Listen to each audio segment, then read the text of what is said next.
for June the 14th. My microphone is now on. I always do that. Today is Flag Day. Remember that from 1777. Not anybody on this board was born then, but that was an important date in our country's history when the flag was designed. So you see the flags around the square, and some of us have flag ties on. Get a close-up of that. Thank you. And we'll now go to citizen comments for items not on the agenda, and I have Nick Painter that's going to come up and push the button and make a comment. You got 2 minutes. Thanks for coming. I'm Nick Painter, I guess here representing the residents of Wedgewood Drive. I guess, like all of you, internet's become more and more important to our lives over the years, and I guess when I started looking into what options we had on the street, I was kind of surprised to learn that we were surrounded by, I guess, houses and neighborhoods that could get access to fiber, and the fiber lines were only 2 telephone poles away from our house, and yet no one on the street could get that same level of connectivity. And so I started doing some digging. I noticed one thing, we were the one neighborhood with no underground utilities, and I guess the second, after many calls back and forth with AT&T, I finally was able to get an email where they, asking, hey, why can't we get service even though we're only 2 phone poles away from the fiber cabinet? I guess they ultimately said that they at least claimed that it was because the city zoning laws prevented additional fiber optic cables from being attached to the phone poles. And when I referred to the zoning code, I was able to find the ordinance that they were referring to, which is AT&T. So that ordinance would be 16.1.3. And I guess at the end of the day, there would potentially, you could make the argument that they could just bury all the lines underground. But the tough thing is, in this country, broadband isn't guaranteed, kind of like utilities like water and electric are. And so if it's more expensive for them to build this infrastructure, oftentimes they won't do it unless you're a really high density community like an apartment complex. And so, at some point I thought, well, maybe they just don't want to do it. Maybe it's too expensive. But I have also noticed there's just a fiber optic cable just laying on the ground right next to the, that utility cabinet. And so then I started thinking, well, maybe this regulation really is what's blocking them. And I guess even though I'm specifically advocating for our street, I know this may affect other communities as well, because I guess anything that puts up a cost or an additional barrier of entry for these telecommunication companies is potentially another reason that they just won't service the community, and they'll focus on, new construction or areas that are cheaper to service. I guess printed off some sheets as well, highlighting the technological and economic impacts for the street, as well as the email communication I had with AT&T. And I'm happy to furnish whatever additional details I can for the city to maybe help guide in whatever decisions can be made regarding this. But I know a lot of policy decisions can potentially have unintended consequences. And I guess from what I've seen so far, this one really seems to be hurting us. The upload speeds that we can currently get are anywhere from 10% to 2% of what we'd be able to get with fiber. And I don't know how technological anyone here is, but upload speeds get more and more important when you're working online. And even for those residents who don't have technological needs like that for working, a lot of the fiber plans are simply much cheaper than the existing cable options. Okay, Mr. Stuckey, I think staff is aware of... We've heard something about this. We have not restricted anyone from putting fiber in our community. We've worked extensively with a number of companies, including AT&T, so this is a foreign concept that we would somehow be prohibiting it. And there are easements and pole easements related to extending this kind of infrastructure, so that's very unusual. We'll follow up on it. But we've worked, like I said, we've worked extensively with a number of companies to extend fiber and extend this service throughout our community. So that's something we try to do wherever we can. And we're not the only player in that game. There are a lot of other folks that work in that, but we'll certainly follow up and inform you and inform the board of the status of this. But we have worked pretty hard to make sure that these type of services are available to our citizens. And potential customers for these companies. So we will follow up from there. I genuinely believe that's the case, and I know, as I stated, I know that it's definitely an option for AT&T to go and bury these utilities underground, but I guess my only concern there would be potentially if they can't add them to the pole, it's more expensive for them, and so while they could technically do it, they may still never do it because they just consider it too expensive, and so our street just sort of gets left behind. Right. Well, We appreciate your Yeah, comment. we'll Appreciate follow your up on comments, that. and we'll follow up. Thank you. Let's you. call Mayor, the could I roll. s- Go ahead, Alderman I Peterson. was just going to say, I had, heard from Nick, and it does say in our zoning ordinance that they do not wish that the extra things would be on the poles because it was not very attractive. I mean, basically, he didn't put that little part of it in here, but that is exactly what 16.1.3 says. And so- But if easements exist, we don't necessarily, we are not in a position to prohibit folks from putting stuff in existing acquired easements by these companies. So that's what seems odd to me. Our zoning ordinance isn't the only factor here. But let just me say put that to in- you, in consideration. there are, if you look in the older parts of the city, I mean, like including Fair Street and everything, there are so many streets in older parts of the city that where they have poles, they have electric lines going across there, and they have a specific electric line going to their house. Sure. And so that's the place where I think the concern is whenever we're kind of saying we don't want to put anything up that would add to that. But I think we can. And it Yeah. does say, and it Yeah. actually does go on to say that the planning commission or the board of mayor and alderman could allow something like that. It's But one of anyway, those, yeah. it turned out to be, to me, very important to be brought up, and I appreciate it. Well, if we're not disallowing it, excuse me. No, If we're not disallowing it, If you look at the rest of that, 16.1.3, it does say that. But that's just for the new, that's just. No, but no, if- no. If there's an Well, existing easement, It happens all over the city, and they're on poles. In older parts of the community, older neighborhoods, that tends to be how it's delivered, and it's very difficult to bury it. So that's just the fact of life in established neighborhoods, and we'll follow up, but we're not, the zoning ordinance alone isn't prohibiting this, and it's not the deciding factor. Does it not say all new telephone, gas, sewer, water, fiber optic, and cable lines shall be placed underground? 'Cause New. that's the- In new construction. You're not in new construction, you're in an existing neighborhood. So, and there are existing easements on those poles, and that's probably where this issue lies. And so it may be a cost calculation that AT&T is doing, I don't know, but we'll follow up. I was just wondering if there's anything we can not do, but in order to get AT&T to bring that to you and provide that to you, I don't know if state elected officials have any input or pull with AT&T or can have a discussion with them, but I would definitely have that discussion and talk to them about it. Wouldn't hurt. I don't know if they can do anything, but get a hold of your state rep. I think your state rep must be Sam Whitson. What, Brandon? Is it Brandon Olga? Yeah. And so maybe after the election as well, you'll have a new rep, so it wouldn't hurt to talk to them because they know people with AT&T. Maybe they can help work with you to solve that problem. Yeah, I understand, yeah. Yeah, I know it's a tough one that way for the city because, nobody in this, it's not the same as the other utilities where somebody, you kind of have a right to have service. In this case, it's Yeah. Yeah. all we can do is make it as economically feasible for them as possible. Right. Thanks. I don't know Thanks if for there's coming, anyone Dick. in the city who can also, maybe even reach out to them and say, hey, there shouldn't be an issue. We have some working relationships with AT&T, we'll follow up. Yeah, we'll follow up.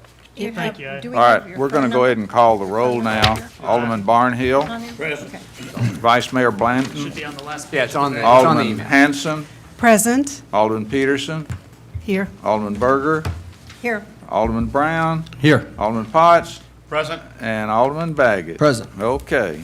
yeah. I got it, thank you. And I'm here too. So we'll go on to work session item number 1, which is Civil War Historical Commission presentation.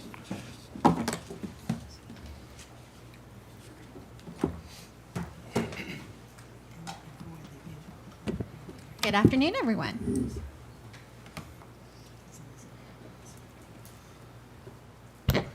Hello.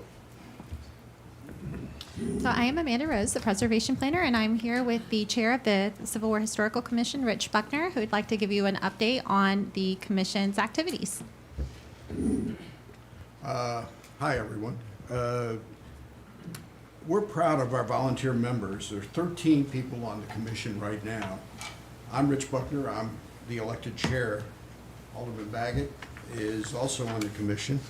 The others are Steve Bacon, Heather Dolachelle, Rachel Finch, Dr. Sam Gant, Eric Jacobson, Kelly Katzman, Pam Lewis, Alma McLemore, Mary Pierce, Clay Perry, and Alan Sims. That's quite a list of historical preservation people. It's the who's who in the area. And of course, Amanda sits as our liaison with the city. She is the key to our success. We meet every other month for 1.5 hours on the second Thursday at 8 a.m. There are a number of things that we've accomplished in the past. One of those is a wayfinding program, future wayfinding program. One of the things we noticed was the signs for historic sites, Civil War sites in town were a conglomeration of a lot of different styles and looks and that type of thing. So the subcommittee met for the past 2.5 years and put a whole new wayfinding program together. That was approved by the commission back in November and then approved by you here at BOMA in January. The materials for that are on order. As with everything these days, there are delays. Public Works is awaiting deliveries to make the signs. Me, Amanda, and other staff are working together to make sure the signs go in the right place and they have the right verbiage and that type of thing. We're hopeful that the first sign goes up this summer. We have some other agenda items for this year. The first one is federal line markers. The subcommittee for federal line markers has actually existed for almost 10 years. And they've been moving forward slowly. And we are making an effort this year to make that come to fruition for the federal line marker.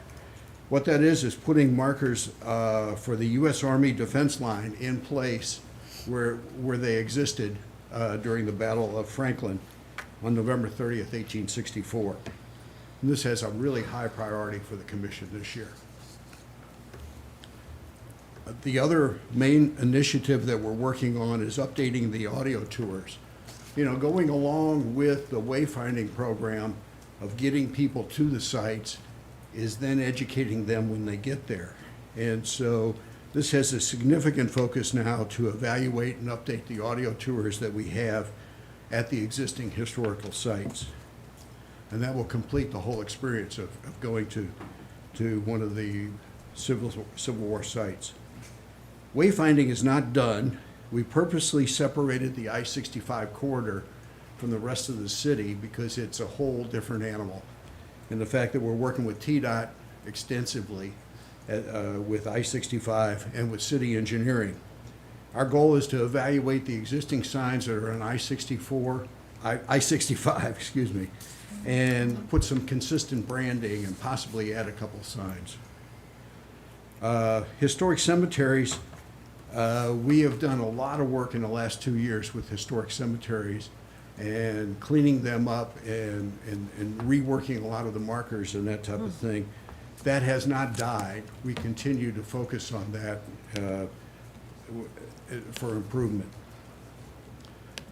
You know, we talk about resources. Staff does a great job of working with us and is very active with the commission. we continually challenge them and the resources they have available, and they continue to meet our needs. So with that, I'll take questions, or we will. I'd like to, before I take any questions, if you are part of that commission, would you raise your hand? I do see at least one person here, and of course, Alderman Baggett, so thanks for being here, and great report. Anybody have questions? Go ahead. So which cemeteries are you working on or have worked on?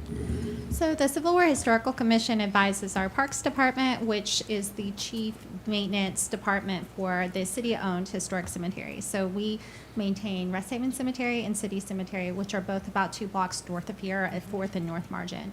We've also been contacted by folks who are interested in assistance with Toussaint L'Ouverture Cemetery, which is at the intersection of Del Rio Pike and 5th Avenue, where it converts to Lewisburg. So we do not own that, I'm sorry, Hillsborough. That's what I was thinking when I said it. But we do not own that cemetery, but we have been tapped to give some feedback. And you know, Eric and I and a few others actually went to the site not too long ago to see what we could do with that. You're welcome. Great report, and we'll continue to hear reports from the various commissions we have, update to know what they're working on, and many of you are on the commission, various commissions, and so look forward to you being part of that. So, thank you, Rich. Thank you. Thanks, Amanda. Thanks for your time. Next is a discussion concerning the Liberty Hills Pond. I think we have staff here and we have some neighborhood representation here. I'll just say a couple comments as they're coming up, but this is something we've worked on over the last several months in terms of developing options and also specifically an understanding of the costs associated with those options. And so we're going to walk through that with you tonight. As we shared with you at our last meeting, there is an opportunity that has arisen with at least one of those options that gives us the opportunity to use some American Rescue Plan Act dollars that are coming through the state of Tennessee. Not our direct allocation, but additional dollars that the Tennessee Department of Environment and Conservation are providing, and we believe at least that option helps us, or would be able to be and eligible for use from that funding program. So we have from our staff team, Christine and Paul and Jeff, and then Mark from the HOA is here as well. So I think we'll start with staff sort of walking through the options, and we had a similar discussion with representatives from the neighborhood a couple weeks ago. And then I think our goal tonight is to hear some feedback from the board so that the neighborhood can kind of weigh in on where they want to go and understand where the city's interests and ideas are in terms of what options to pursue and how we might work together with next steps. So Paul and Jeff, I think you are leading it off. Okay, so as Eric said, the main goal is to try to get feedback from the board so that he can go back to the HOA and facilitate some decisions. Jeff's been charged with trying to work with the HOA and figure this out. We've had a lot of good meetings with them over the last 5 years, so I'm going to turn it over to Jeff and let him walk you through the various options of what we've discussed and get you caught up. Okay, so January 25th meeting of 2002, board directed staff to go back and, sorry, I'm not a pro at this, for staff to go and basically work with the HOA, come up with different options and what possibly could be proposed. So the first thing we felt like what we needed to do is we needed to get a real world and a better understanding of what the cost associated with the projects would be. And staff has experience with working with a local contractor that has experience doing dredging and stream restoration projects. Cities work with them on multiple projects. They've always done a really good job, and they're also very reasonable. So we felt like they would be a good company to get in touch with and get them to work through some of the project scopes and provide us with a written estimate of what they think each project would be. So I met with them, provided them specs on both what I thought that the dredging would encompass at a conceptual level. Please understand that. It's not a, what we provided them was not a design level type of information. It was conceptual based on what I've experienced with past projects. So we provided them with material estimates and things like that, and what we thought the general scope would be for both the projects, and then we set them loose to go about providing us with the estimate on all that. So they came back to us, provided us with the estimate for the pond dredging and the stream restoration. And while we were finalizing that, I contacted Mark and got him to provide us with some of the past maintenance costs over the past 18 years that the HOA has incurred with the pond, so we could have a little bit of understanding of the expectation of, you know, maybe some type of annualized budgetary mark for maintenance. So we got all that information together. We met with the HOA here. It's been several weeks back now, I think, presented that information, the exact information you've gotten in your packet here to them, worked through the Excel chart, the two different options there, and got feedback from them regarding that as well. The pond dredging cost, the estimates are coming in about $900,000 to do a one-time dredging. With the stream restoration, you'd be looking at around $1.15 million to do that, so $1,150,000. The difference between those two estimates, and I've tried to portray that here in the annual maintenance cost chart, is when you do the dredging, you're going to have to come back and do that again. We're going to say as an as-needed basis, but you know, based on when they did their last dredging, you know, 10 to 15 years, maybe more, maybe less. It's just going to kind of depend. But that is a project that someone is going to have to do over and over and over again till infinity. So you have to keep that in mind. The stream restoration, that is really more of a one-time cost. You're going to remove the pond. You're going to put a stream back in its place where it naturally went, and you're going to have, you know, mowing around kind of the edges, general maintenance that you would expect to have around the area. But that would be a one-time cost. So, you know, taking that into consideration, I tried to do kind of an annualized, if you went the dredging route, what kind of a budgetary number you would be shooting for. We put 3% in for inflation, and so you can see those numbers there. And so, you know, you kind of see the total cost there when you get out to the 10-year mark, roughly, you know, what we were thinking as far as the dredging is concerned. So while the stream restoration is a little bit higher upfront cost, it is not a reoccurring cost over the lifetime of the project. And I think Paul has met with y'all before and talked about the potential for some funding sources from TDEC if you went the stream restoration route. I believe it's a 65-35 split, 35 being the city's cost to out of that 1.15 million project right there. Why it wouldn't be available for the pond dredging is because there has to be some type of water quality benefit associated with that. So we've gotten the feedback that a pond dredging would not qualify under that funding, but that a stream restoration would. So that's another, I guess, thing to consider in the different options, that the cost could potentially come down a whole lot on that stream restoration side. Looking here, it looks like you have the three options. So you have the option one of keep the pond and dredge. You know, do you want to have city be involved in that? Is basically, you know, one option. And do you want that to be a one-time cost or a one-time involvement, or do you want to say, okay, we're going to come in and the city's going to take on this responsibility every 10 to 15 years from here on out, or the city's not going to be involved at all? That would all kind of be your three options under option one. And then the stream restoration, you know, the option there is just, is the city going to participate or is the city not going to participate? And that would just be one-time cost with potential funding. So the one thing I would add too is there is a time frame associated with the America Rescue Plan funding. I'm going to let Christine has been leading the charge for us to just remind you of that funding that we talked about last time. Yes, when we met at the end of May with, when we met with the board at the end of May, we went through some of the timelines for this program, the TDEC American Rescue Plan. The window of application just opened up here at the start of June. It closes November the 1st. However, we want to take advantage of all the allocation to the city of Franklin, which is for certain water, wastewater, and stormwater projects. And that we would actually advise that we have this application submitted sometime by this summer, by the late summer.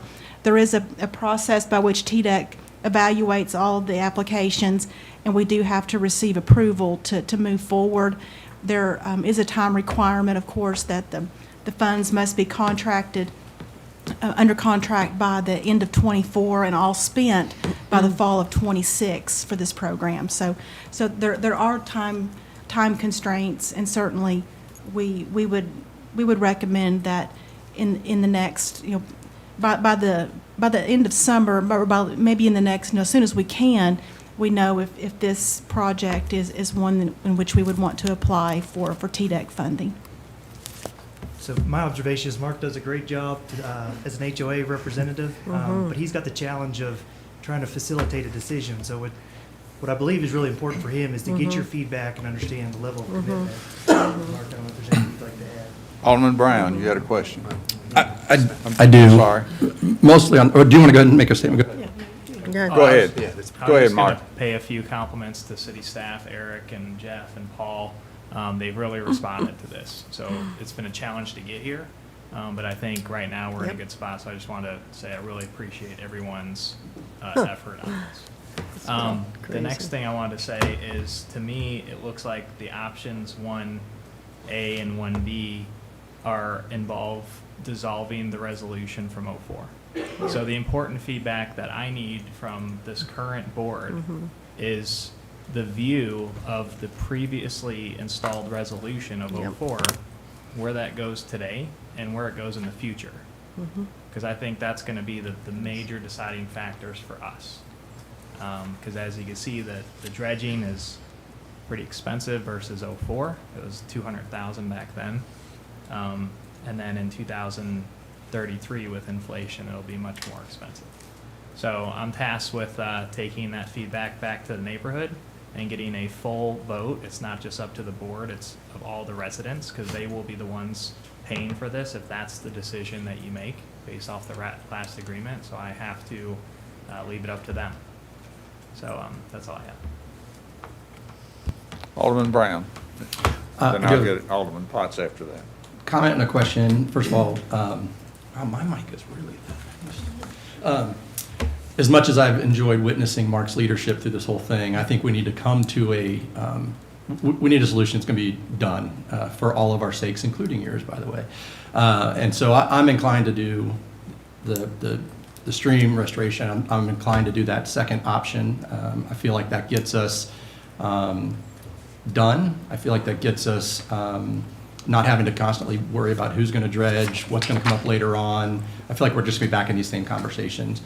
It is helpful that there's also some state funding that helps that process out. So I double down on that choice just because of that. That's helpful to everybody. My only question on that was, I know you said that you've put in sort of working estimates, if you will.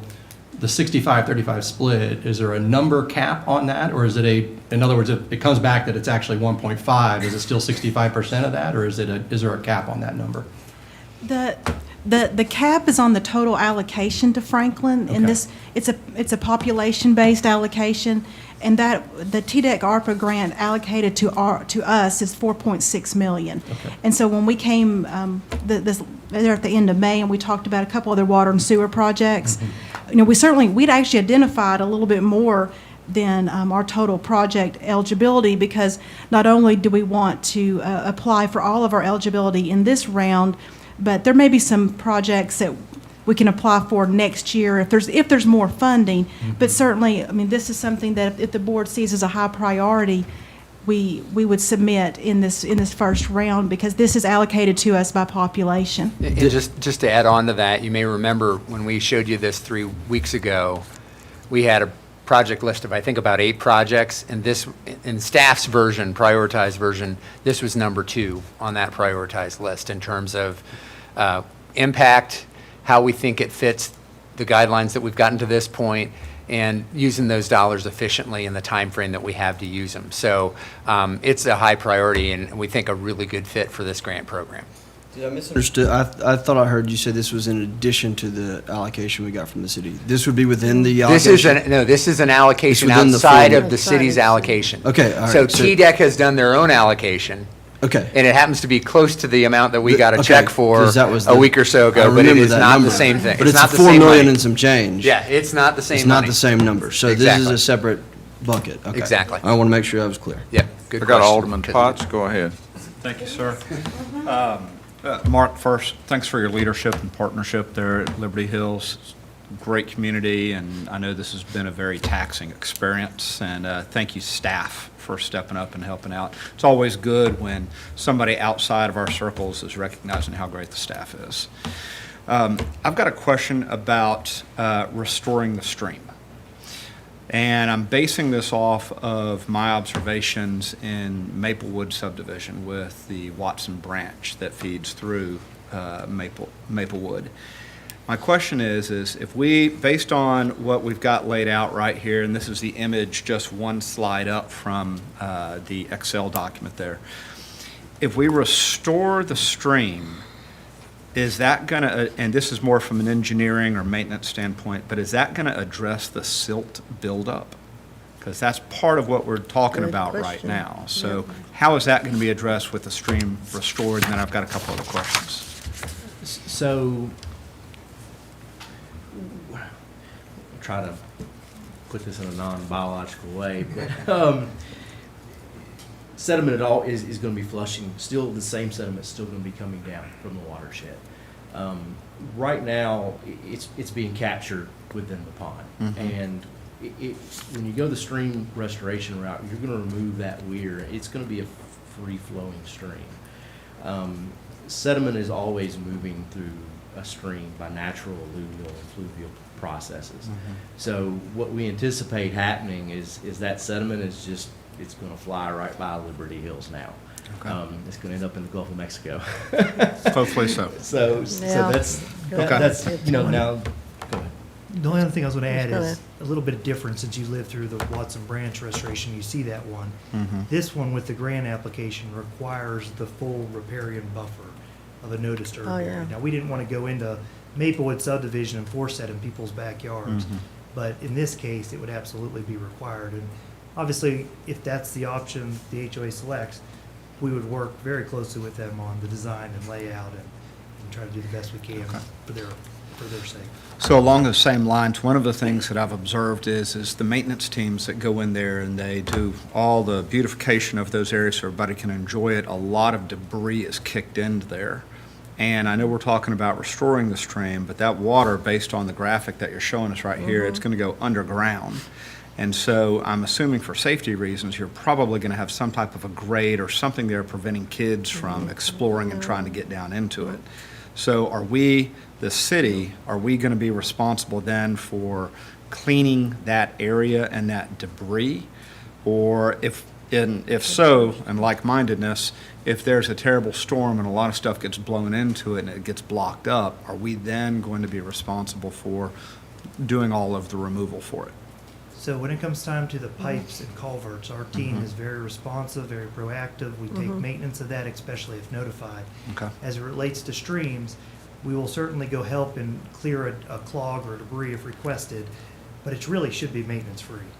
Very rarely do we get a call about a tree down in a stream that's causing flooding, but our Okay. team has responded to those in the past. But if it's a culvert, it's our responsibility. Okay. So what goes under the public right-of-way is definitely ours. As far as routine maintenance goes, on a stream, we would expect the property owner to maintain that stream, whether it be just annual litter pickup or whatever that is. We don't typically provide those services. And that actually, I think, addresses the third question, which was maintenance.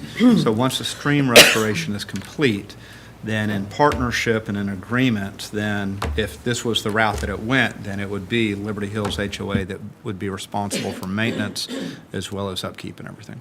Correct. Just want to double check, Unless, yeah. if that's the route we take. Thank you. Go ahead, Alderman. So the first question is for staff. If we did option 2, would we be providing landscaping as well as stream restoration, or would we leave just blank terrain with a restored stream?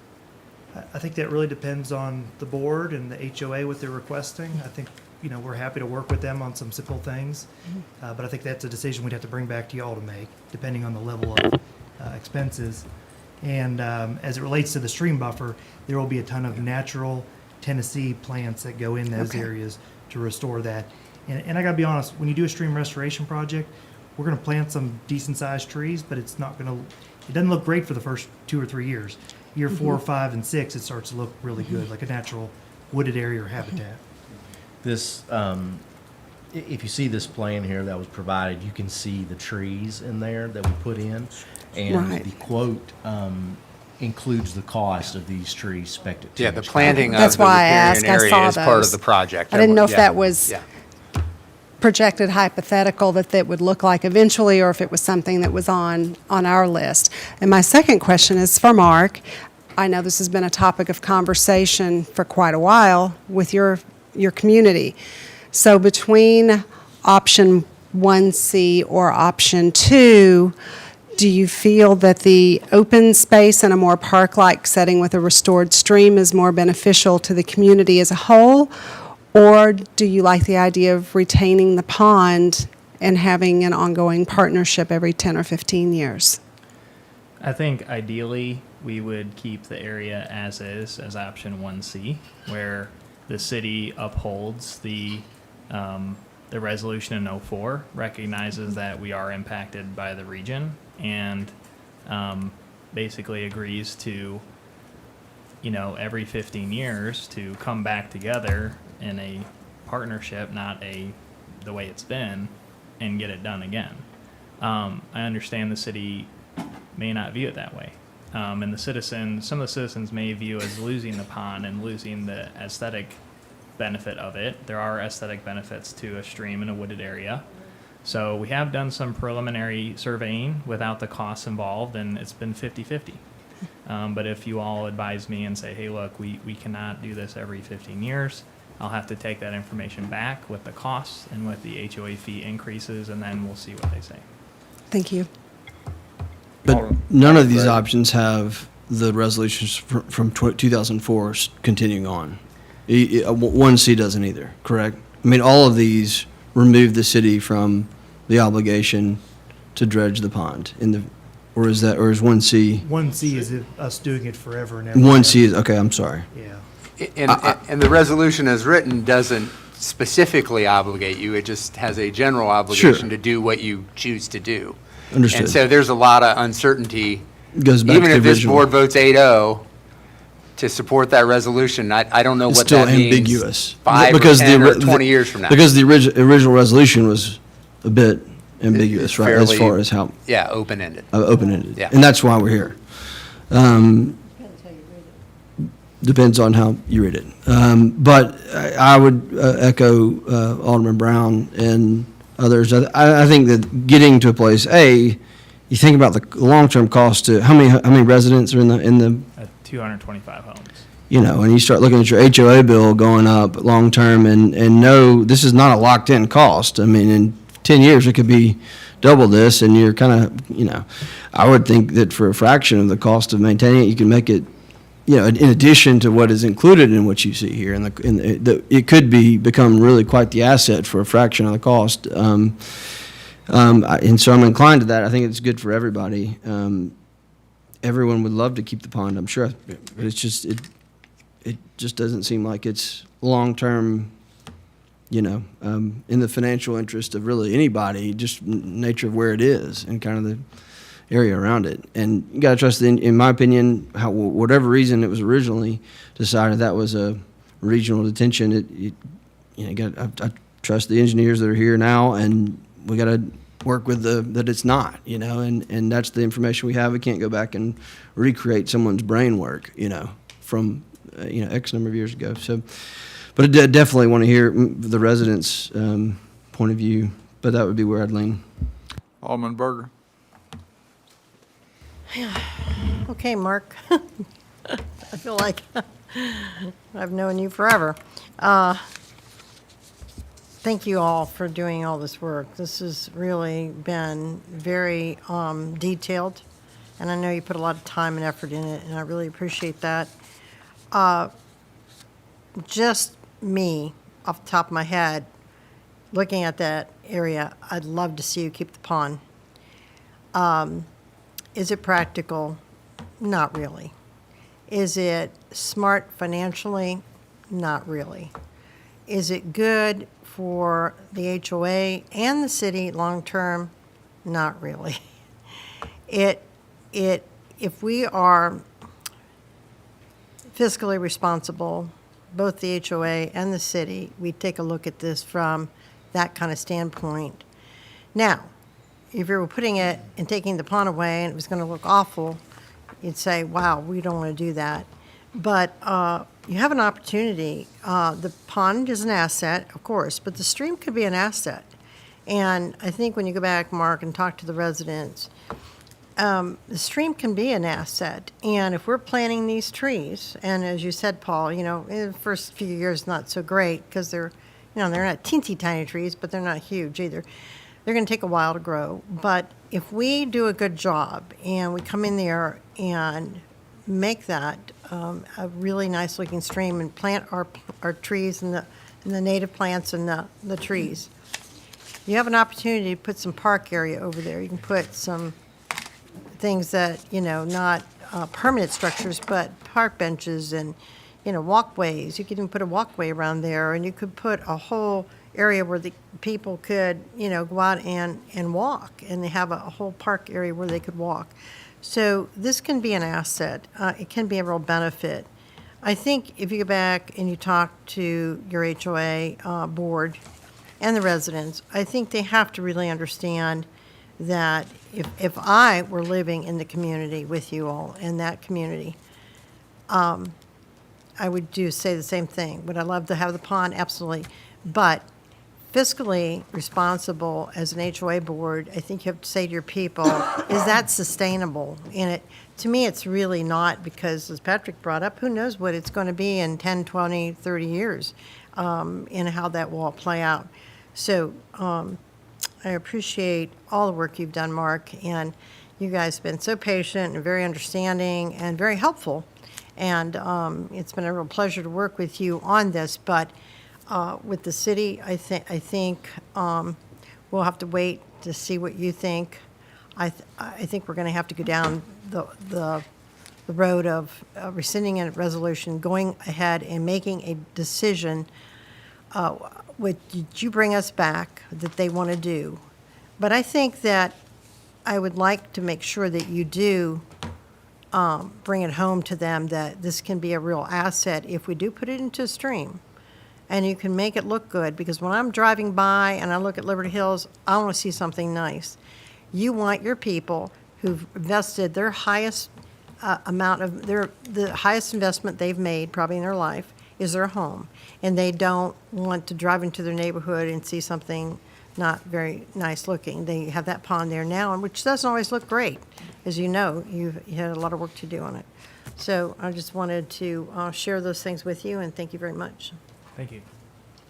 Anybody else want to weigh in before I go back around a second time and get Alderman Potts?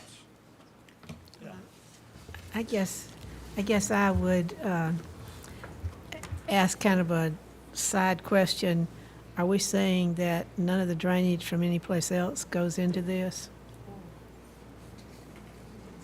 I mean, it's a big watershed, so yes, there is other drainage that goes into this. I'm not sure exactly what you're asking. No, that's what I mean, though. It's not just the drainage from Correct. this subdivision that's going down into this. Absolutely. Everybody's already said most everything else, so I wanted to. Alderman Barnhill. I think what you were asking for is what our options were or what we were looking for. And again, I think I think option 2 is the best option that I would support. But I've said that in the past. And what we're looking at is a broader picture here of what happens to the other ponds that are around, what happens to the future here. And also, when looking at the resolution or whatever it was in 2003 or 4, may and shall are two big words. May is in there, shall is not. And that's, and so I really, and nobody knows what the board thought about back at that particular time. I do know who was on the board. I do know where it was, what direction it was going in. I had not been off for the board that long. But the may and the shall were very, very loosely worded as far as the resolution was concerned. So I would support option 2. I think, and now, all of the restoration is on us. None of it's on the Liberty Hills HOA, right? Correct. Okay. Yeah.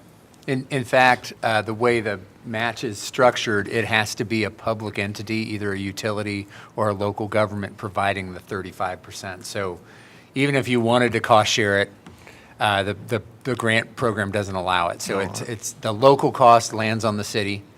And when you look at this, while this is, the storm restoration itself is the more expensive, the local dollar is the lowest because over $700,000 would be paid through the grant program. So, and we end up paying a little over $400,000 based on at least this initial estimate. I think there's a good chance it'll cost more by the time we get to it.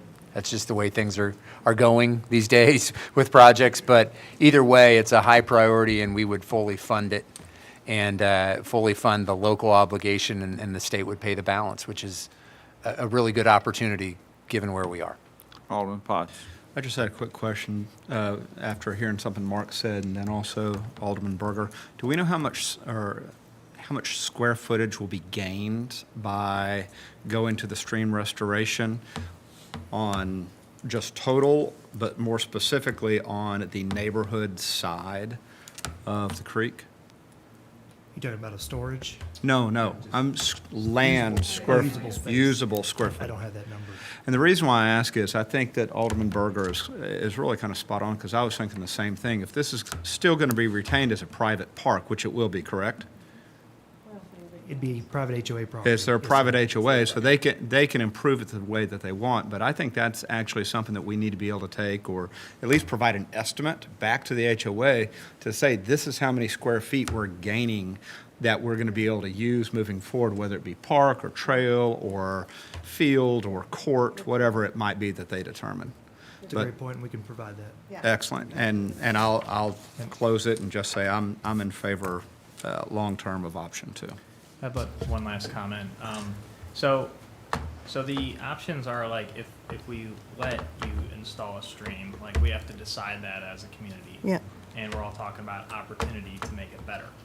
I talked with city staff about the issues in Ralston Creek as well.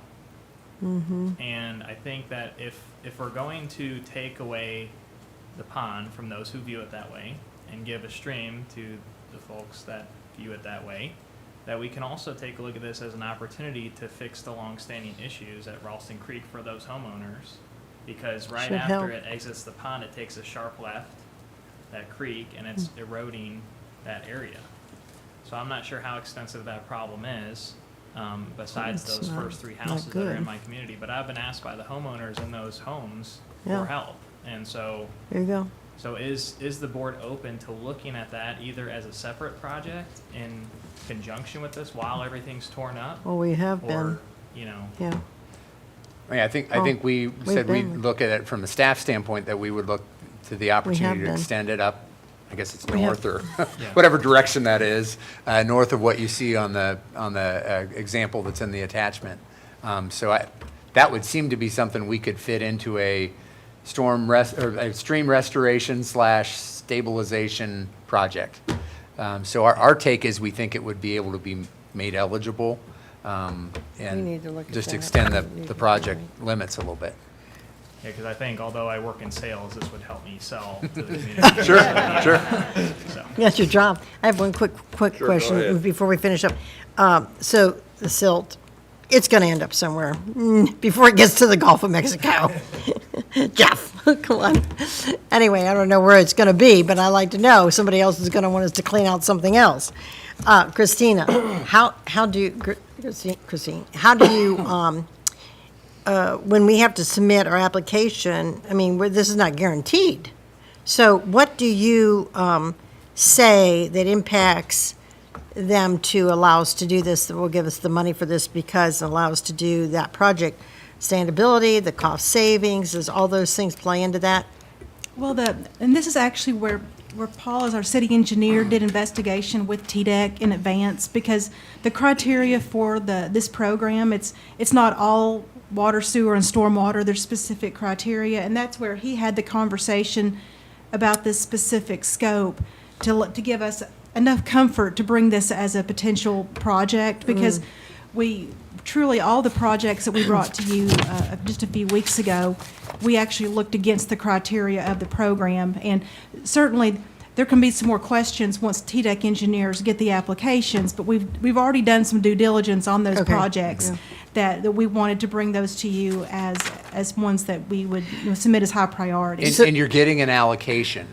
You just need to prove that it's an eligible That's eligible. project. That So we it's could kind of cross a yes or no. That we could cross the Yeah, Ts and dot the everything Is for that. everything we've seen tells us it's a yes. Okay, So good. we That's would- all I need to yeah. know. So I just it's wanna not make like you sure. have to compete for grant dollars. You're being allocated grant dollars. Yeah, You need to we prove just that need you're to meet the using it criteria. on eligible projects. Okay, that's all I Yes. need to know. Thanks. I have one last question. Will the city be studying this, like for option 2, will the city be studying to confirm or prove that installation of a stream won't make the flooding worse during flood events? Before Absolutely. this is done? Yes, we will be required to do so by the grant, and it's the right thing to do.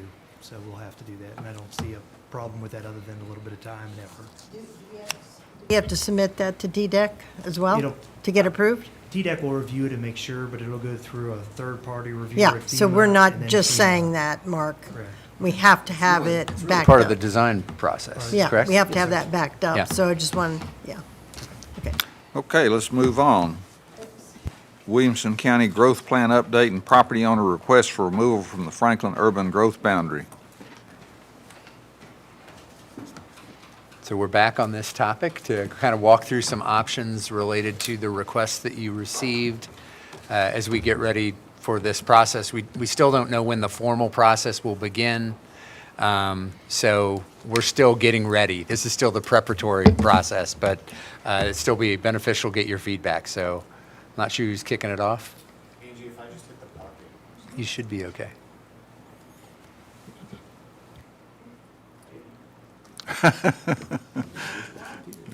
Smile when you hit it. There you go. Anticipation. Great. All right, so in your packet and up on the screen, I'm going to be walking you through a handful of maps. The last time we spoke, we had brought to you a handful of different staff recommendations specifically for two major areas, the southern portion of the city along Columbia Pike and Goose Creek, as well as the area over on the southwestern portion of the city over at Carter's Creek Pike. We received some feedback from you all and ended up going back to the drawing board a little bit, as well as evaluating the different requests that we received from property owners in those areas that are requesting to be removed from the urban growth boundary. So if we take a look at our first map here, if it will let me change slides. That was the last slide. That's why it's not doing it. Let's go back up to the top. Here we go.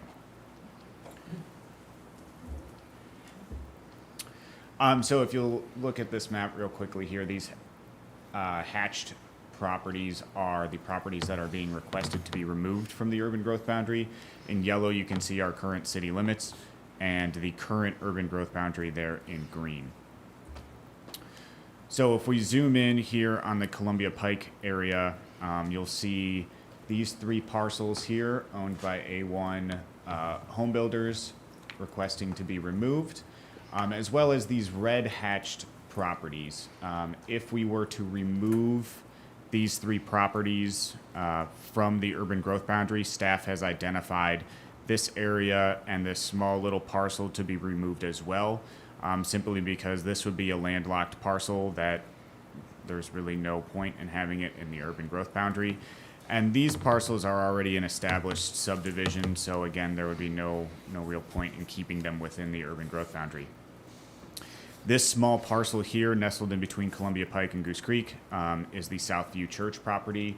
They are looking at expanding or constructing a church building there, and are already in talks with Thompson Station to try to get that figured out, and are looking to be removed from the urban growth boundary so they can venture forward with that, seeing as this area is not going to be served by city sewer anytime in the near future.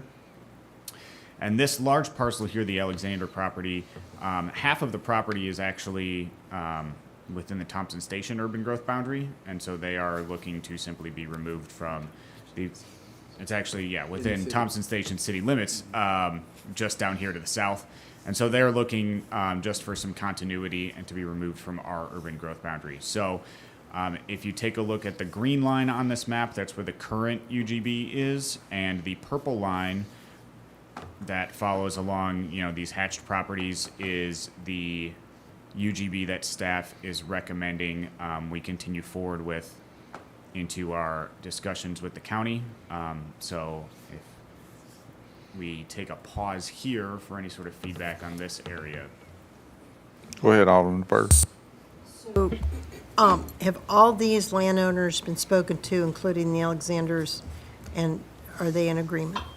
They specifically requested to They be did. removed, yes. The Alexander property as well, and And they all- came all to the last work session Right. to request that from you, so we have in Yeah, writing I just their want to make requests sure as every well. one of those up there, I saw the A1 Home Builders and then Southview Church as well. I know they were here. The red hatched Yeah. did not come forward. That's a staff recommendation of removal. If the properties that did come forward, if those were removed, staff is recommending removing the Yeah. ones in red. But they're already a subdivision, right? Most of Most of them, yes. Mostly. Yeah. They've already got somebody in there. Okay. So, no more comments on that. We'll venture forward with this recommendation as we move into the UGB talks with the county. So as we were discussing internally about this next area, the Carters Creek Pike area, we decided that the best way forward in this area was to bring you a handful of different options to get your feedback on them. The first option being no change to what we currently are recommending, which you can see here, this purple and green mess of a line down here would be the proposed UGB as well as the current UGB, so no changes, with these hatched properties being all of the properties that came to us requesting removal from the urban growth boundary. So that would be option 1. On the next map, you'll see the implications for option 1 in regards to our sewer mains. This red dot down here in the corner would end up being the sanitary sewer pump, and we have a continuous system throughout this drainage basin down into that one pump. So when we initially looked at this area, the last time we spoke, we were evaluating removing the vast majority of this drainage basin because that's how we were looking at things holistically. So option 1 would be no change.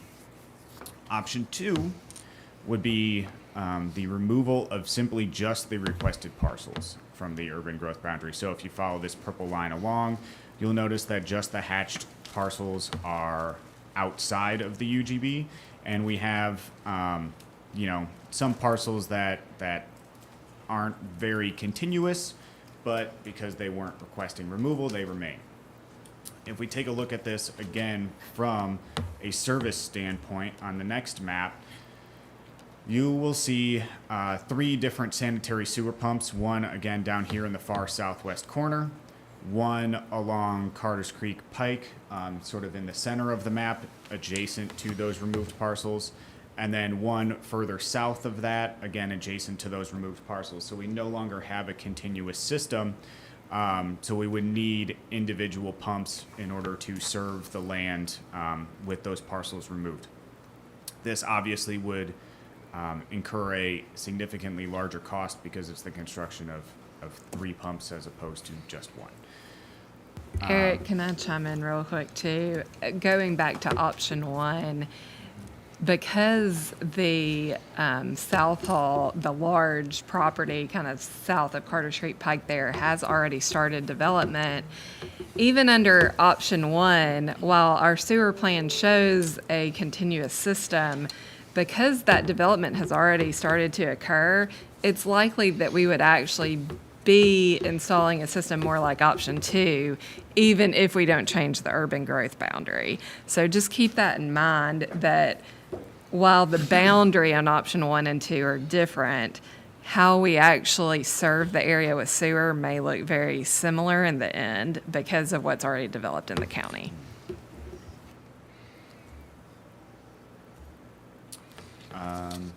So then during our discussions with our water folks, we asked them what their recommendation would be, what they would like to see, and that brings us to option 3A, with simply 1 sewer pump located right here along Carter's Creek Pike, serving this area, and the UGB being moved much further north, encompassing just this area, and that is what they saw as being feasibly served without drastic costs to the city. While we looked at it as well and came forward with option 3B as the planning department recommendation, which includes all of the potential right-of-way for the future Mac Hatcher, as well as some of the more developable area located here down in just south of that. You can see the vast majority of conservation area encompassing a lot of the rest of it, but this little bit of developable potential land here, basically stopping the urban growth boundary at those parcels that are requesting removal, and then removing the rest of the parcels on the western side of those. Then we asked our water and sewer folks to go ahead and draw up what that might look like from a sewer plan standpoint. Having 2 pump stations, one to serve this developable land down here on the southern portion, and another pump station to serve the parcels along Carter's Creek Pike. So, and one of the reasons for this recommendation that the planning department's worked on is that initially when we started this process, we had heard through an alderman that some of the property owners, or a specific property owner at the end of Hillview Lane, was interested in remaining in the urban growth boundary, and at the end of Hillview Lane. And so in order for that to be served with sewer, we would have to do something like option 3B, because that would be served from the west where that second pump has been added back on. So while I think the planning department can also certainly back option 3A, 3B allows for more future development consideration on that property at the end of Hillview Lane, as well as some of that area in the valley, kind of where Eric had shown there was developable land. Obviously, in this whole area down this drainage basin, there is a lot of topography. There's a lot of different concerns. Probably from a land use pattern, it's going to be fairly low density down the road as we get down here with sewer service anyways. So the cost of developing the infrastructure needed to support the development is probably not going to be entirely equitable. So I think pulling back these lines to either option 3A or 3B is probably fiscally responsible in the long run. And there's not a lot of land area that would end up being removed. And what is being removed would be such a low pattern of density that it could probably still develop in the county under their regulations at a similar pattern to what the city would have supported in the first place. So obviously, we'll take your feedback and proceed however you like, but those are just our staff recommendations. Can you reiterate again the difference between 3A and? Yeah, Eric, would you flip back? So 3A, the yellow boundary, that would be the new UGB boundary under 3A. It would require one sewer pump and those two service lines there, or not service lines, but mains. It does remove a large amount of this drainage basin, but it also really reduces the amount of infrastructure that the city would be responsible for. And then option 3B is really pulling out some of that area to include, Eric, can you kind of point to that valley that you were looking at before? Yeah, and that's Lula Lane. That valley area is Lula Lane. Yeah, so, yeah, that whole area around Lula Lane and where Hillview Lane cuts over from Columbia Pike and future Mac Hatcher would be included in this particular recommendation as well. So while it does include another, additional sewer main and pump, it does also allow for potential development in more of the area. So it's just something to weigh if you think that's worth it or not. Especially as Mac Hatcher goes through. Right. That would allow it. And maybe not in our lifetime. Do we have a date? Do we have a date on that? I'll be looking Our down at children you. will think. I'll say, One "Oh, day, maybe years." down the road. When I come to the nursing home, oh, Mrs. Berger, guess what happened? I'm like, "What?" I may be in the nursing home. Yeah, hey, I'm 120. Yeah, they said. Go ahead, Alderman Anyway, Barnhill. That's helpful. Thank you. Whenever you're talking about the sewer lines and so forth, normally, correct me if I'm wrong, the development builds the sewer. So it's not a maintenance, it's not a cost of the installation of the sewer line to the city. It might be a maintenance cost in the future, but it's not a cost to the city. Second thing is, we have tried to avoid pumps, sewer pumps, as much as possible. And whenever you've got one or three or whatever, when you did the thing, and one of them was one pump, which wasn't going to happen, because you said that the development is going to make us, even if you take one, the development is going to make us go with two pumps. So it's no advantage there having that one pump on that line and that one sewer line there. How far out Carter's Creek Pike does the sewer line go now? If you take a look at this map, you can see these orange lines up here within city limits. And it looks like the furthest it goes. So is that Hardison is Hills? Right here, right at the border of city limits. So There's is orange that- lines on that map. Is that Hardison Hills? I believe it's Horton Lane. Horton Lane? Right around Horton Lane, there's So it's the Rolling Camwood farm. Meadows. Rolling Meadows has sewer. Willow Springs has sewer. The property just to the west of Horton Lane and Carter's Creek, I believe, has sewer. It's the equestrian Hope so. facility, Camwood. No, they pulled. They don't have sewer. No, they pulled out.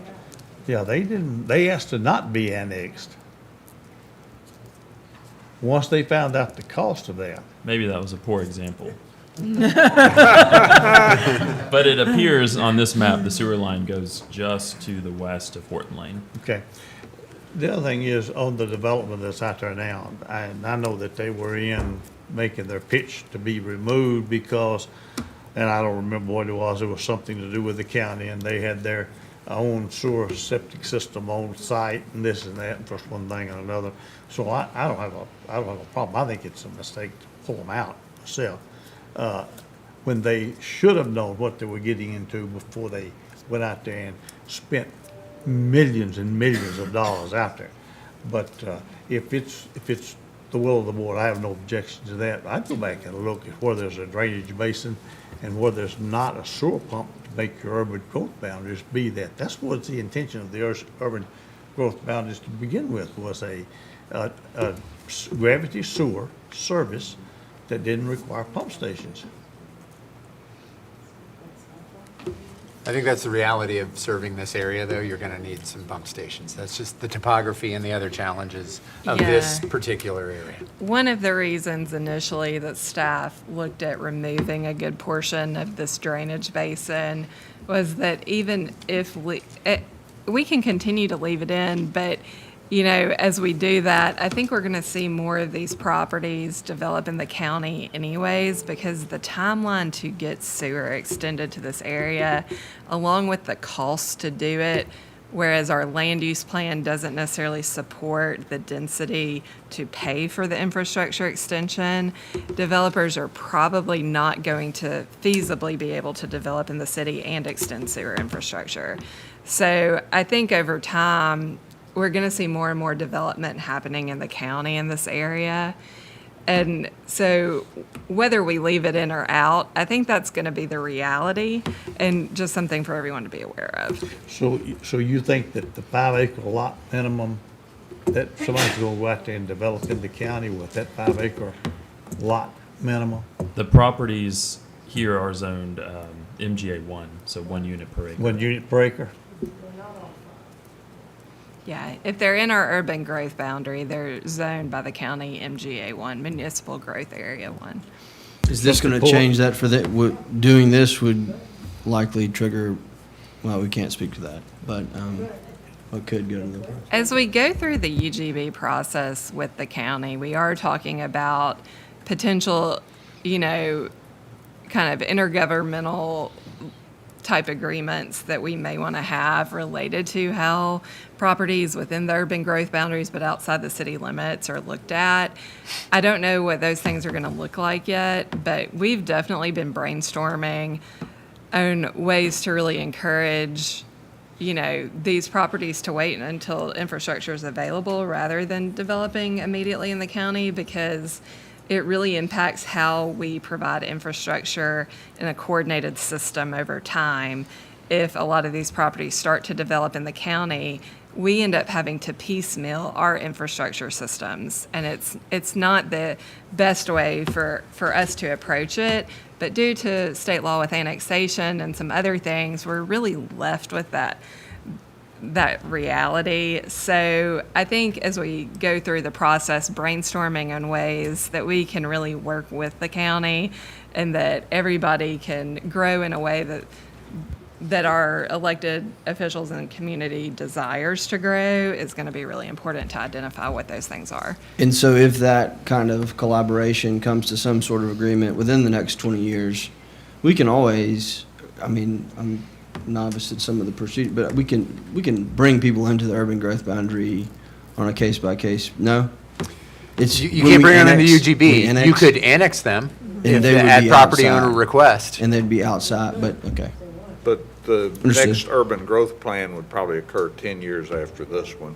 Yeah, there's discussions about maybe revisiting every 5 years. To me, that might be a little too soon. It's taken 25 to get to this. Yeah, thing, we've so gone 25, 10 maybe more realistic, but a lot of other communities are seeing a need to revisit it more frequently. And one of the dynamics that's happening with some of the other municipalities is that they originally have been looking at extending their urban growth boundaries during the same process as what we've been going through. And they've received some resistance from county property owners, and so they've tailored back some of their proposed boundaries. But they've done that with the idea that maybe there is a more structured update process every 5 years so that they're able to look at it. So I do think it could benefit everyone in the end if we do have something laid out that's more like, okay, every 5 years we look at it. If there aren't changes, that's okay. You don't have to update it. But, another municipality in Williamson County may have a need at that 5-year mark where we don't, but the next 5 years, we may have a need where they wouldn't. So it's just some of the things that are being discussed. Mr. Got Mayor. Alderman Brown. Okay. He's been waiting, and then I'll get you Alderman Peterson after that. I don't have much on this one other than just to offer my, not for option 1 at all. I'm not sure option 2. I think 3A or 3B. I tend to be, I know I'm the guy, but I tend to not be about continuing development and pushing hard on development. So I actually favor 3A more so than 3B. I think we've got plenty of room to grow right now. And the reality is, 10 years from now, we still won't be down there 10 years from now when we do a new urban growth plan update. So my inclination is certainly not going to take away what they're already developing down there in South Hall. I think there's a lot of complication to that geography down there. And I think to have a more realistic look at what we're doing there and then focus our energies on the areas, to the east of that and so forth, where we know we have some real-time opportunities, and then let that play out over time. So I say 3A, 3B is a second option for me. Go ahead, Alderman Peterson. No one has said, look at the map, look at the topography there. I mean, really, that makes a huge difference. A little bit rocky, isn't it? Anybody else? Alderman Hanson.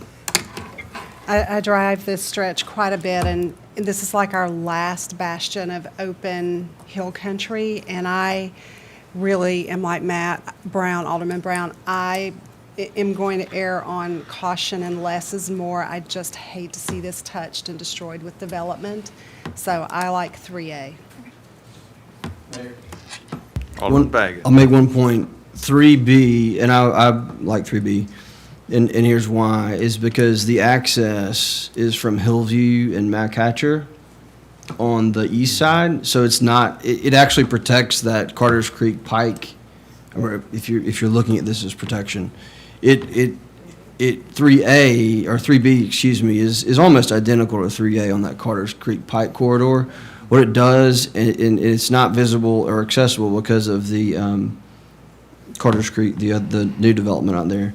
So what you really have is an access from Target. That's the way to get to this other area that has also been added, or has been added in 3B, which in the back, I mean, it's not visible. And two, like, as you said, the land use plan, I believe, also prevents the kind of stuff that you would, I think probably not like. And, oh, by the way, we're updating our land use plan here shortly.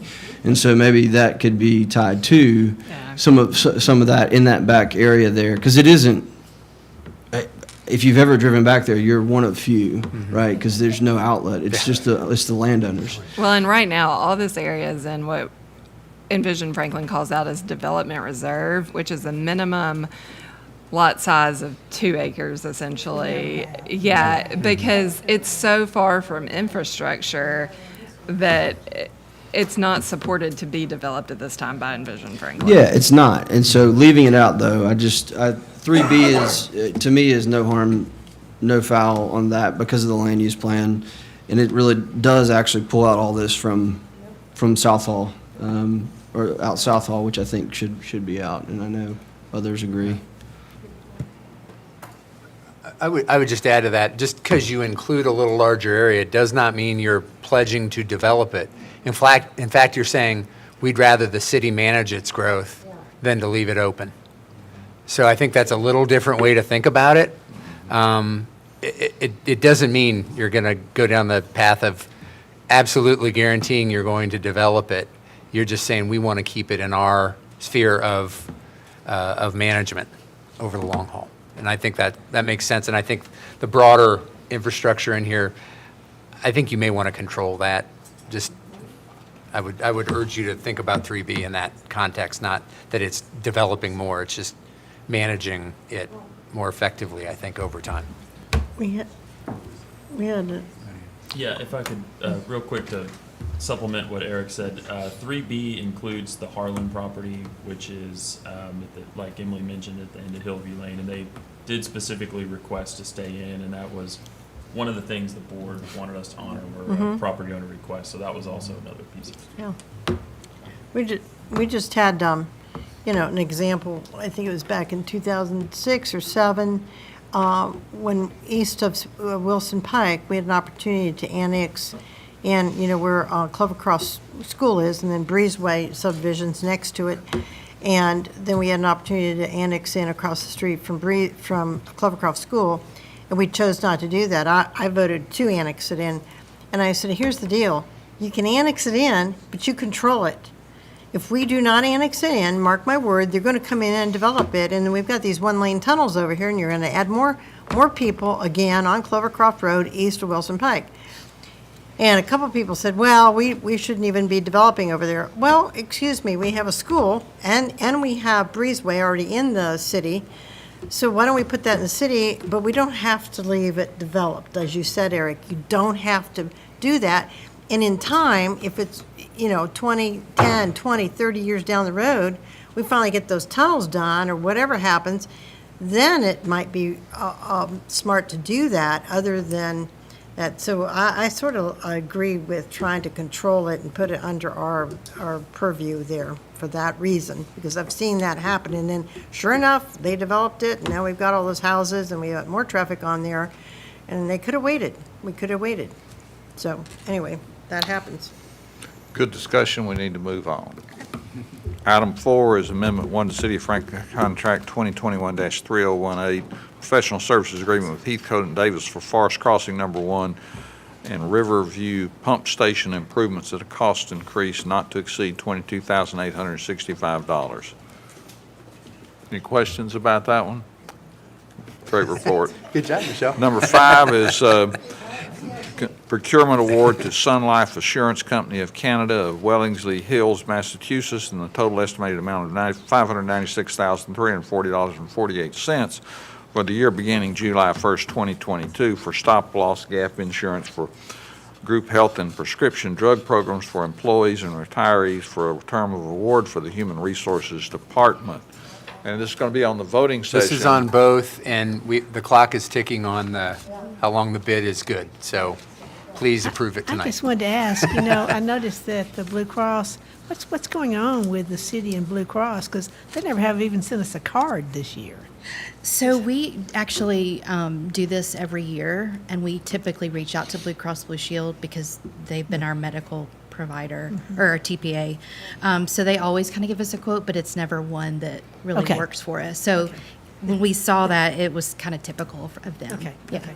Just wanted to make sure. And they didn't 'cause provide us any quotes without like the 100,000, the 100,000 aggregating specific deductible, and they had 2 lasers. So if you look at the way the spreadsheet is, it looks a little misleading because Blue Cross Blue Shield has 2 lasers. And so the liability on the Blue Cross Blue Shield side is much higher. Okay. Yeah. Okay. Thank you. Sure. Item 6 is City of Franklin Contract 2022-0087 Parkland Impact Fee Agreement for the cottages of 509 Hill Drive between the City of Franklin and 509 Hill Drive LLC. Everybody good? Okay. Item 7 is consideration draft contract 2021-0236, a professional services agreement with Windrow Phillips Group to provide lobbying and advisory services on behalf of the City of Franklin. This is ongoing. They've served us on legislative matters for several years. They also happen to represent about 9 other cities across the state that are similarly situated in terms of size, have city managers, city administrators, and they've worked really effectively for us on specific City of Franklin issues, but also with that larger group and advocating for the needs of cities. So this has been a good move for us and helps us track legislative matters. And Shauna and her team keep real busy with it too, but they're a huge resource in helping us do that and advocate for what our needs are. There is a $10,000 increase from last year, and you'll see that. But we have had the same contract, I think, for 3 or 4 years now. So an increase is not abnormal for, obviously your consulting team. Plus, last year, we were inundated with bills and amendments, and I can't emphasize how helpful they were. They are really great at building relationships with the legislators, especially our delegation. And when our delegation in particular have questions of us, they're really great about getting us to the right people, getting information to Sam and Jack and Brandon, and it's been very, very helpful. Okay, item 8 is ordinance 2022-03 to amend Title 16, Chapter 5 of the City of Franklin Municipal Code, Special Events and Temporary Street Closures to address public gathering and expression events. I'll kick this off. As you may recall, in the fall of 2019, we adopted an ordinance to extend a permitting structure for public expression events and gatherings. That was the culmination of a lot of work over several years, really dating back to the demonstrations by white supremacist groups in Murfreesboro and in Shelbyville. And so we went to school on some of what they learned, and we looked at those. We also, though, engaged our local community. Sean and I spoke directly with some groups that had done public gatherings and demonstrations, expression events, and shared with them what we were looking at. And really, it's a structure to provide for communication, for understanding when those events would happen and how we provide for safety of those expressing themselves, and to anticipate if there'd be counter demonstrations and how we manage that and keep everybody safe. We saw it as a way to facilitate the exercise of First Amendment rights and do it in a way that maximize the safety and the ability to express yourself and be heard and to do it in that way. By and large, it's worked pretty well. Just to give you a sense of how many we have, we had 11 in 2020, we had 10 in 2021, and we've had 6 so far this year. You've empowered me as city administrator to do those approvals. There was one denial in 2021, just to give you a sense of what drove a denial. This was a request given to us the Thursday before pilgrimage to completely shut down Boyd Mill Road because one citizen wanted to demonstrate against traffic issues or concerns. And so we said, well, that's a problem for us to do on Saturday because we have a lot of resources at Pilgrimage handling that. You're welcome to use the sidewalk, or if you want to explore a broader demonstration, we can work with you, but on a different date. So that's the one example of a time we said we can't accommodate that, and I think the neighborhood was thankful, and I think that was a better option for everybody, and the individual never chose to explore a different option from there. But what we learned in our research, and Shauna did extensive research looking at case law, is that we as a city have the ability to navigate and to manage time, place, and manner that those demonstrations happen. Never, ever, ever what is said, okay? But where they do it, how they do it in a way that impacts public safety, yes, we can weigh in on that, and that's the structure that we've used. Now, by the same token, we've had this in place 2.5 years. We've learned some things and seen some things we might want to address further and want to bring those to your attention and walk you through that tonight as sort of a tweak or an update of, okay, by and large, this has worked pretty well, but there are some other things that maybe fall through the cracks, and how do we want to address, if at all, those elements and walk you through that. So I'll hand that off to Shauna to share with you. And again, this is a work session discussion, so we want to see if we're heading in the right direction or any other concerns you've heard in the 2.5 years or so that we've had this in place. So Shauna, take it away.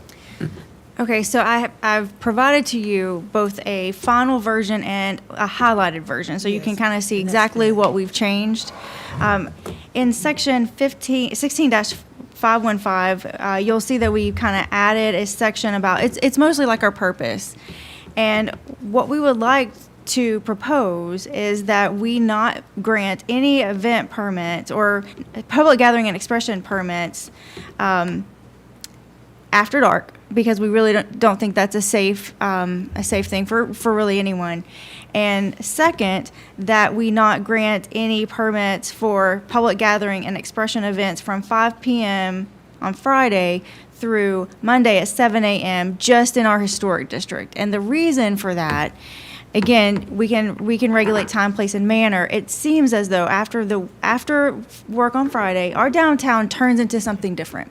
It's much more shopping and eating, more social events and those kinds of things. So we're not sure that protests in the heart of downtown during the weekend should be permitted. Now, that does not stop someone from responding to something that happened immediately. Again, you don't need a permit for that. So if the state legislature votes for something, people are upset about it, or something happens in the news and they want to immediately protest and can't wait those 2 days because immediacy is important, they can come down to the square. We're not stopping that process if it's something immediate and in a response to something that just happened.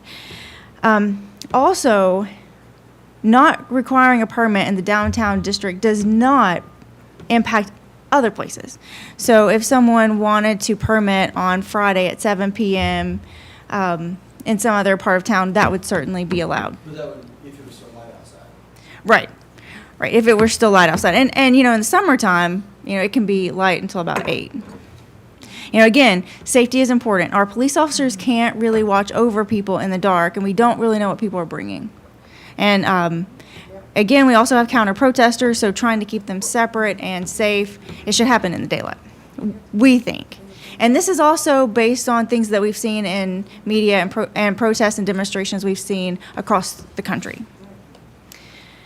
The next suggestion we have is paragraph 6 and 7. So historically and in our first draft, we did not require amplification solely to be a cause for a permit. But we're realizing that amplification in and of itself can be seen as a nuisance. And it's not that we want to stifle the speech or stifle the protest itself, but we just want to know about it and plan it and make sure we have the proper people in place if we need it. So, for example, if we need an officer there, or if the officers just need to know, that would help us. So that's regardless of size. If someone plans to amplify, it should require the permit, so that we're aware that that's going to be part of the impact on the community. Right. And amplification covers anything from an electric microphone To a bullhorn. or a bullhorn to actual amps. That's right. Yes, that's right. And also in paragraph, we're proposing a paragraph 7 that would require anyone who wants to do a protest or demonstration or expression event more than once per month. And I think we were kind of on the fence about whether it's once per month per place or once per month period, they would need to have a permit. And that would none of the city properties are promised to anyone all the time. We all share them, and we would like to make sure that we can space out our protests and expression events in different places. So this would require someone to get a permit if they wanted to do it twice in 1 month. We might want to move them around. It's possible that we might not want to have them in the same place every however often in that month. Or that you may have others who want to use the space, and you don't want it to become, well, this one group uses this public space every week at this time. That doesn't seem to be, that seems to be out of the spirit of what we're trying to allow for broader public use. And so conversely, 16-517 would now not exempt those who use amplification or events that occur once in a month. And one thing we learned in talking with the police department, they weren't really sure how they would cite someone if they either didn't have a permit or didn't abide by the permit terms. And so we kind of clarified what that would be. And it would be a misdemeanor for public nuisance. And that way they feel a little bit more confident in writing a citation. Alderman Baggett. I'm good with everything except I just something doesn't feel quite right about because there's a lot of people who I've seen them in front of City Hall even on the weekend, on Saturday during the day, just a carte blanche, just a straight up, no weekend at all event. That to me, how many? people who work. I mean, and they can't come to an event or, and there's lots of, you have buses that come through and they're, for different causes, and they're coming through on the week. That's the only day they're coming through. And I know that we still have the opportunity to do it in other places in the city, not because this is just downtown, but I don't know if we can get, I don't know. It just feels like that's a little bit more limiting than I would like for those what we'd hate is some bus or some group that can only come through on a Saturday, and it's a cause that the public is passionate about, and they're not able to do it in downtown. I get the issues of the traffic and everything. I don't know. Maybe there's certain areas in downtown that a certain limited number of slots a month or something in certain areas of downtown. We kind of see that now because we have so many events scheduled throughout the downtown district, special events, and you can't protest or have any demonstrations or other expression events when someone else has it. So if Main Street Festival is happening, Heritage Foundation has the permit for the whole space, no one else can come in and protest. And it's kind of difficult to have people schedule around all of our summer events in the downtown area because we have so many. What will happen is there will be some massively popular thing that can only come through on a Saturday. Right. And we're going to have. Or local. Or local, but there's some, and that's the only time they can come through, and we'll have 50,000 emails from people because they can't have theirs free And speech. thinking back on some of the events we've had, a number of them have been sort of a Saturday morning. Yeah. I'd have to look at how many, but there have been some of those because it's something where you can gather a group of people. So just as an option, thinking out loud, if we want to look at just the evening restriction, might be, because that's part of where we've heard, quite frankly, we've heard some complaints about people doing things in the evening that disrupt. People are just trying to enjoy downtown. I know. And it becomes more of a nuisance, and it becomes regular. Yeah. So I think if you look at the regularity and you maybe hone it in on the evening hour, Or maybe just Saturday mornings are available, or like until noon or something. just a thought, yeah. Or if you- Whatever. Yeah, that might be something to And then it think about. limits it, because the tourists come out in the afternoons, Yes, and that's the traffic and issues. They can be, Yeah, Keep the mornings clear on at least Saturday. Yeah, okay. yeah, I don't. maybe Saturday morning. Don't want an opportunity for anyone to say we're limiting Yeah. some sort of because there are those scheduling Yeah. things that Say we these don't. events come through. We have seen some around that time. Yeah. I have to go back and look at them, but we've had a number of those. Yeah, I'm with you. Well, if we say nothing after 5 anyway across the city because it's dark, I think that's what we say. We said dark. Yeah, from Dark. dark. So that would that help us varies in the by winter time of year. time. Yeah. Say And dark. then, I don't know how you feel about Friday night. No, I think keep the night thing. I just think on Saturdays and Sundays, if we can get people that are all. So People who are Saturday off. and Sunday from Day. until noon is, I like that because, I mean, we have walked down here a few times and, I mean, It's rare. everything is just totally crowded. Everything is just totally crowded. I mean, you can hardly walk down the street. I mean, on the sidewalk. yeah, because and there's so many many people. cars driving around. So safety is an issue. But we could say that permits would be allowed until noon on Saturdays and Sundays in the downtown district. Remember Sunday, there are several churches though, Well, that's up to you guys. You tell me because. what you want to do. Yeah. If you just, On Sunday, okay. Sunday mornings do have several So just downtown Saturdays. churches. How about Saturday morning and Sunday afternoons? I mean. Well, you know, let me tell you, I've been down here on Sunday afternoon, and it's just like, Yeah, it So is. does that mean that you can't, that's where you want to be, where the people are? Yeah. I don't know, I have a little problem with that. I mean, it's not, as Patrick said, it's rare. It's rare. I don't think that's going to be a huge problem. It's going to be every week. I don't see that happening. If it is, we We're can achieving what I think come back and redo really it. the evening time I think the evening and the night issues. Yeah. I think given the leeway on Saturdays to mid-afternoon and Sundays in the afternoon, yeah. Well, the best part is you guys get to deliberate this and you can make amendments or change it on the floor. I'll draft it as best I can to respond and then you guys can do what you think is best.